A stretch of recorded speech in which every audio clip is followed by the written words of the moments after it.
Hello everyone, welcome to Sanmarga classes. 8ನೇ ಪ್ರಶ್ನೆ, ಹಣ ಮತ್ತು ಸಾಲ ಎಂಬಂತಹ ಚಾಪ್ಟರ್ ಇಂದ ಬ್ಯಾಂಕುಗಳು ಅತಿ ಹೆಚ್ಚು ಬಡ್ಡಿ ದರ ನೀಡುವ ಠೇವಣಿ ಯಾವುದು ಅಂತ ಕೇಳ್ತಾ ಇದ್ದಾರೆ.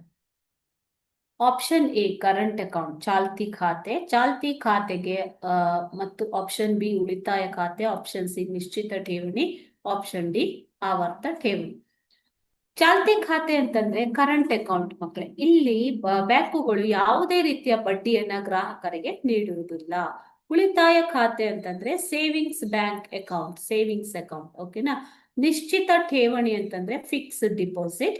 ಅದೇ ರೀತಿ ಆವರ್ತ ಠೇವಣಿ ಅಂತಂದ್ರೆ RD, ರಿಕರಿಂಗ್ ಡಿಪಾಸಿಟ್. ಸೊ ಇದರಲ್ಲಿ ಅತಿ ಹೆಚ್ಚು ಬಡ್ಡಿ ದರ ನೀಡುವಂತಹ ಠೇವಣಿ ಅಂತಂದ್ರೆ ನಿಶ್ಚಿತ ಠೇವಣಿ ಖಾತೆ.